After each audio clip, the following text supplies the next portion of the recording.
Hello, everyone. X-Walk Hill Bethelite here. And another thing I wanted to talk about as far as Bethel is concerned is the jealousy of elders that you experience sometimes in your congregation uh, where those elders are not Bethelites or those ministerial servants aren't Bethelites. Because what happens, think about this. Let's say you apply for Bethel. Well, at the very least, you're a ministerial servant. So you leave your congregation, you go to Bethel, right? Now you're a Bethelite.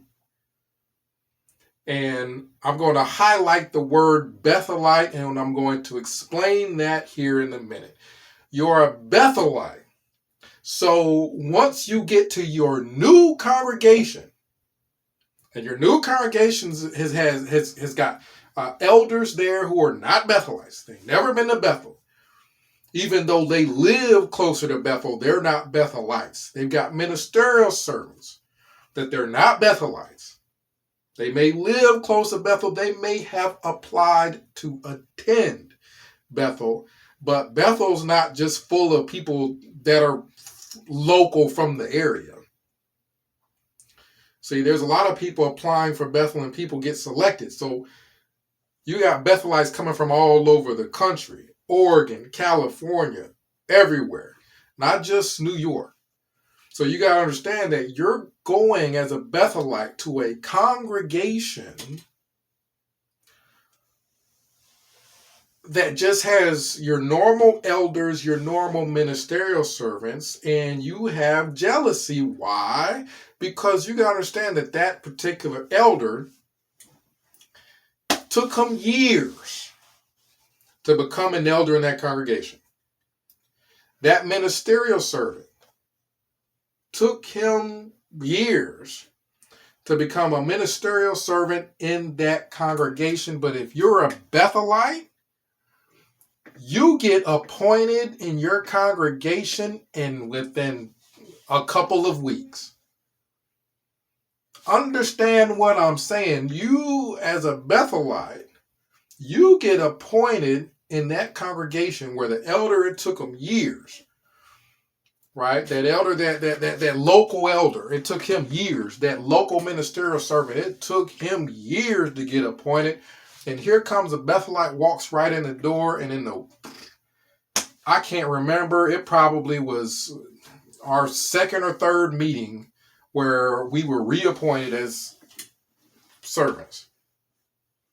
So that comes with jealousy, because what some of those elders like to try to do, they like to try to throw that word volunteer around. Now, Jehovah's Witnesses will use the word volunteer in regards to Bethelites, typically when they are trying to down talk what a Bethelite is. Because you have to understand that when that elder or ministerial servant who's not a Bethelite, never been a Bethelite, uses the word, oh, he just volunteers at Bethel.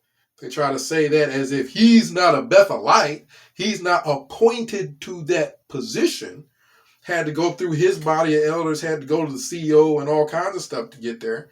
He's not appointed to that position as a Bethelite. No, he just volunteers at Bethel. Like everybody that signs up to volunteer gets to become a regular Bethelite. No, there's a whole process that goes on. Not only do you have to get past your body of elders and circuit overseer, to my knowledge, to be able to get to Bethel, but you're not considered a regular Bethelite until you have been at Bethel. They have observed you at Bethel, And then your department overseer at some point will pull you aside and tell you, okay, yes, you're a regular Bethelite. So you go to Bethel and you got a probation period. Like, you got all this stuff to go through. You're not just a volunteer, you're a Bethelite. But what some of these jealous elders and ministerial servants like to do is try to throw the word volunteer around. Well, let's just use common sense. If a Bethelite is a volunteer, everybody's a volunteer, because ain't none of y'all getting paid. None of y'all are getting paid for what you're doing. There ain't no elder that's on the payroll as far as Watchtower is concerned. You a volunteer then. Let's quit calling them Jehovah's Witnesses and just call them Watchtower volunteers then, if that's what we want to do. But the issue was, you have elders that they want the same type of shine that an elder that's not around Bethel gets. See, if you are an elder and you don't live anywhere near Bethel, then you're used to everybody just looking up to you, right? But if you are an elder or a ministerial servant around Bethel, well, first there's those Bethelites, then there's you, right? Because the organization can't operate without Bethelites. See, without a Bethelite, if you really want to get into the whole elder versus Bethelite thing, this is my opinion. Without Bethelites, the actual headquarters of Jehovah's Witnesses is shutting down.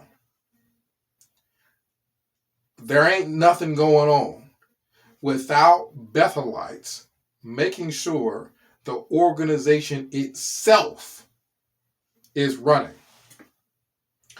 You can run a congregation without elders. We've done it. We've had a situation where the elders were at some kind of training or elders meeting or something. And that day at the hall, everything was ran by ministerial servants.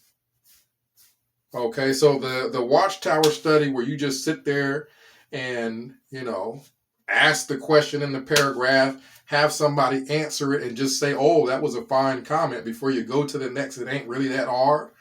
That was done by a ministerial servant and it was run fine. Everything ran fine. The talk was given by a ministerial servant. Everything was run fine. You can run an entire congregation with ministerial servants. You just need people that can read, that are somewhat accustomed to giving whatever part it is in the meeting that needs to be given, and bam, you're good. You can have ministerial servants do that, but you can't have a day at Bethel with no Bethelites. Right? So I had to deal with jealous elders, giving me these dirty looks because, here I am appointed so fast. I don't even know anybody's name in the congregation. And it took them years to get appointed. Right? You got elders, and this is such an empty title because, all they are is just old. Like, you can train monkeys to do what these people do.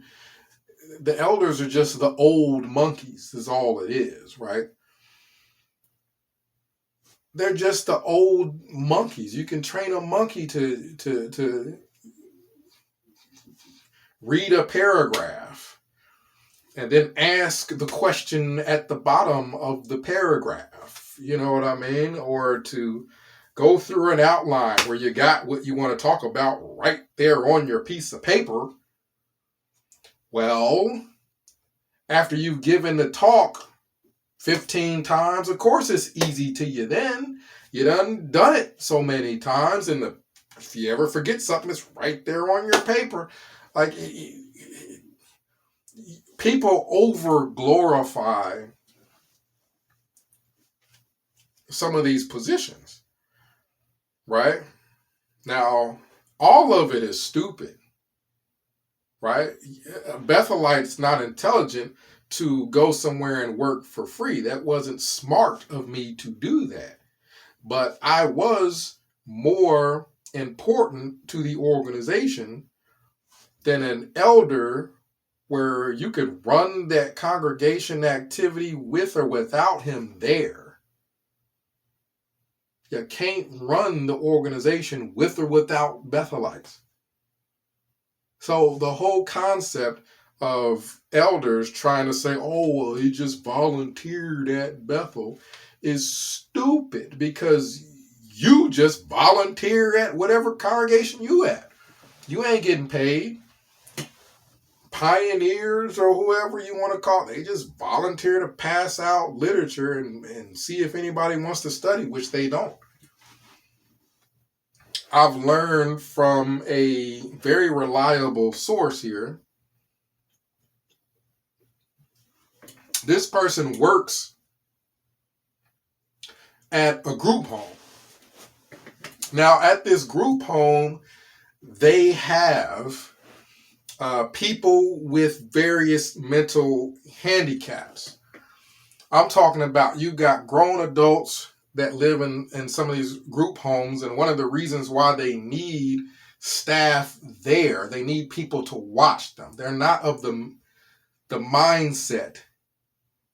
They're mentally handicapped. They're not of the mindset to be able to watch over themselves. So they've got staff that work there at these group homes with all the, these people that have the mental handicaps. Well, people that work at these group homes, one of the persons that work at the group home, what they're telling me is that Jehovah's Witnesses, you want to talk about pioneers, they're not pioneering nothing. Jehovah's Witnesses are so desperate for studies that they're going to the group homes and trying to start studies talking about paradise with adults that have the mental capacity of 5-year-olds.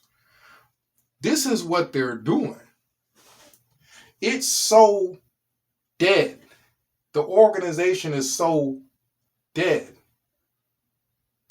that you have got Jehovah's Witnesses trying to take advantage of the mentally handicapped, right? Nobody's buying this BS that they're selling, that the end of the world has been right around the corner since the start of their freaking organization.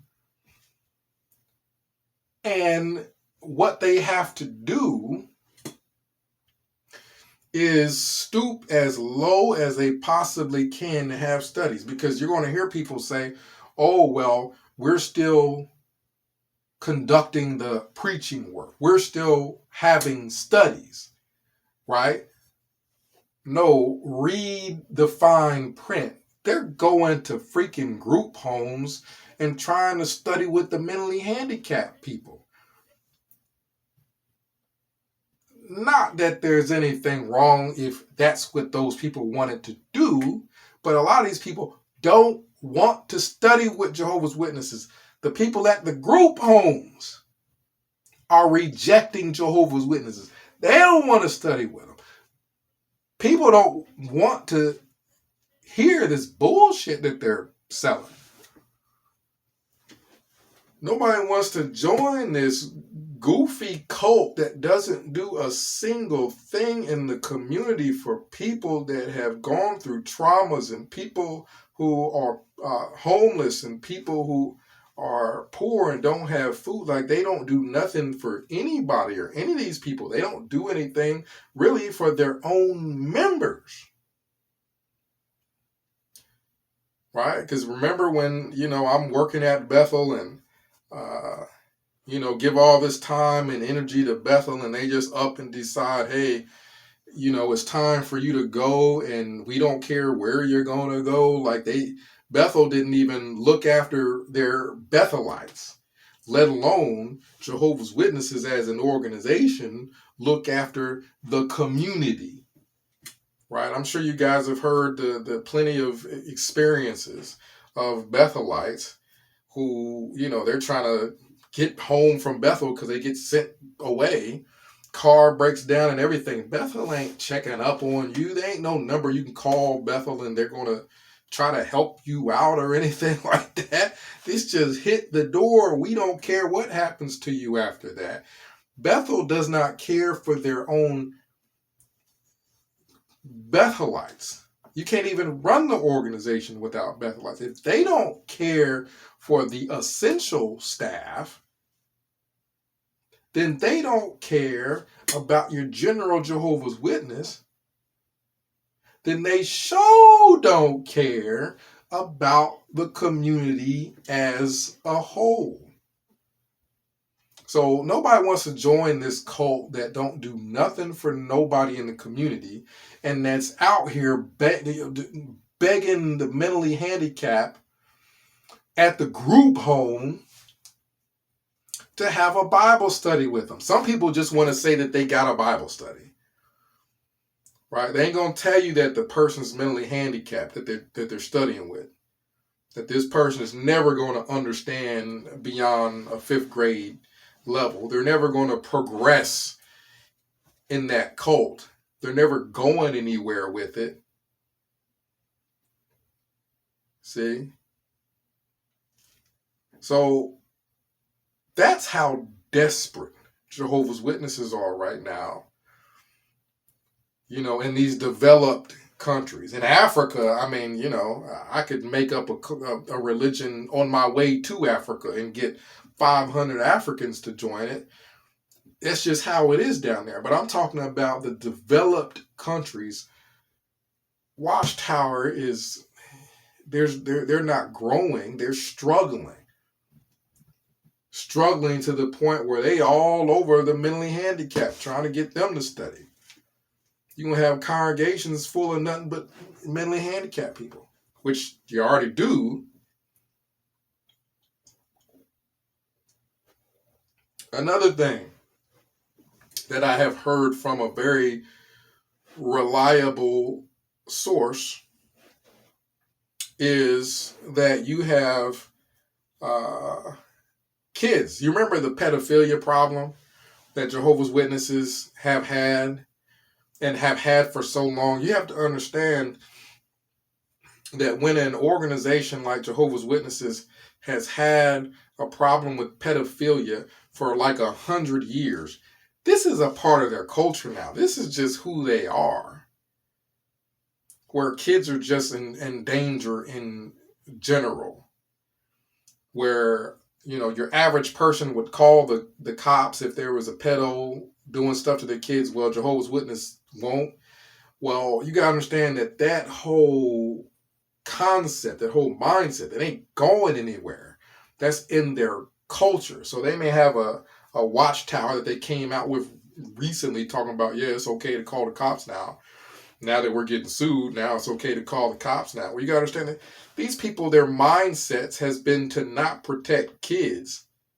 That, I don't know, God's going to watch out for them. They're not going to protect kids and do common sense stuff that parents would do for so long that they just routinely put their kids at risk for pedophiles. So you guys, about the letter writing, where Jehovah's Witnesses will write letters and send them to random strangers in the community. They don't know who they send these letters to. Well, you got 12-year-old kids writing these letters and sending them out to people. And in the letter, the kids are putting their age.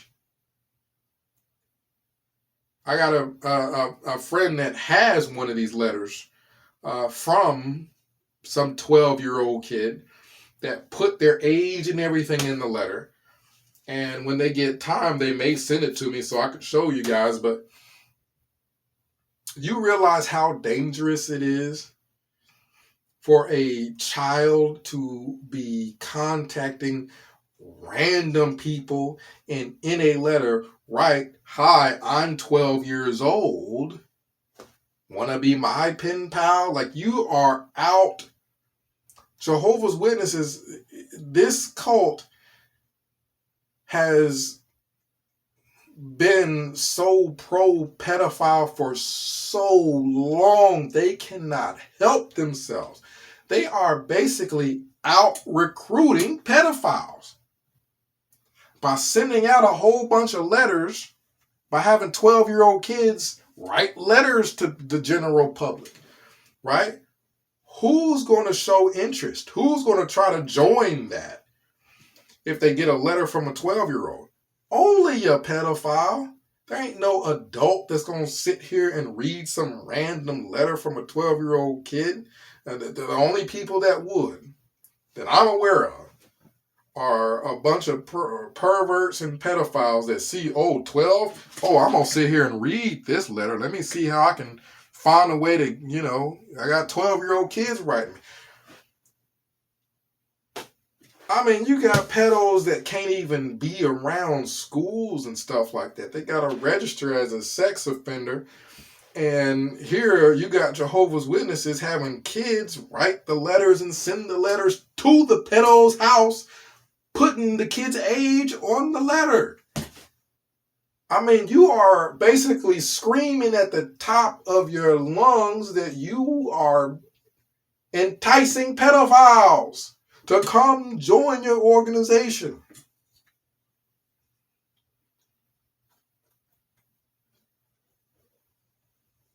Nice Heineken there. But that's partly how they ended up with the problem in the first place. Is the door-to-door work where you send a bunch of kids. Nobody does that dumb stuff but Jehovah's Witnesses. Mormons, they'll send young adults. You'll see the young adults with backpacks and stuff like that going to people's doors. But the only group of people, and I've seen it personally, that will send 13-year-old girls to somebody's door, a stranger's door, is Jehovah's Witnesses. They have been out canvassing for pedophiles for over 100 years, and now they are so flooded with pedophiles that it is just ridiculous. So you telling me that we get COVID to the point where people can't go to the door, so they can't send the 13 and 14-year-old girls or boys to people's doors to entice pedophiles and get pedophiles to join their religion. Well, now they got 12-year-old kids writing letters to adults' homes and sending these letters out and enticing the pedophiles that way. You mean to tell me, you want to sit here and tell me that you're going to have a kid put their age in a letter and send it all over the place and ain't no pedophile going to try them? This is what I mean. You got Jehovah's Witnesses that don't have even common sense. They're out enticing pedophiles, and then when the pedophile gets to the Jehovah's Witness congregation, they then realize that they are in and amongst a group of people that have no common sense. So then they just go prey on all their kids. This is ridiculous. You done had the Royal Australian Commission, Australian Royal Commission in Australia, because you done gotten so much trouble. Watchtower Jehovah's Witnesses done got in so much trouble for the pedophile problem, and they ain't learned yet. Now they done started the letter writing campaign to attract as many pedophiles as they can, having 12-year-old kids put their age and everything. I'm a 12-year-old girl. Read my letter. Join my cult. Like, come on. You are idiots.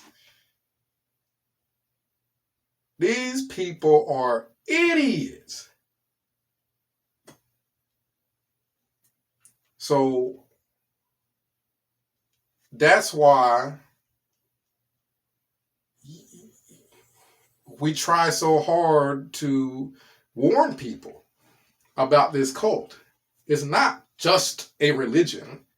It is a organization that has been recruiting pedophiles for 100 years. They have got probably the largest roster of pedophiles for a religion their size on the planet. So yeah, the community should be concerned about a religion filled with a bunch of pedophiles. I remember when we were out door to door back years ago, long time ago, when I was a part of it, and you had a group of girls, they couldn't have been any older than 13, 14, go up to a door. Nobody lets us in. But it's just a coincidence that somebody gladly opens the door and lets the 13 and or 14-year-old girls in, close the door behind them, and you mean to tell me nobody got enough common sense to say, yeah, no, we can't have that. An adult needs to go up in there. It don't matter if we got 3 people. An adult needs to go in like, hey, I've got to be in here. No, them girls stayed in there until whenever it is that they came back out. Like, these people are stupid. So activity like that with people that have no common sense at all has resulted in a large compilation of pedophiles who are, of course, going to go wherever it is they can victimize kids. And there probably ain't no better place than an organization that sends kids to people's doors and or has kids writing adults letters, random adults letters. Nobody does this but Jehovah's Witnesses. So that's why nobody probably has the all-star roster of pedophiles that Jehovah's Witnesses have. So, comment down below, let me know what you think about that. And I've got some other things going on, working with Asher on a prank that we're pulling on a Jehovah's Witness. I don't want to tell too much until we're done pranking them. But comment down below. We'll get into that later. Comment down below. Let me know what you think. X Wall Kill Bethelite signing out.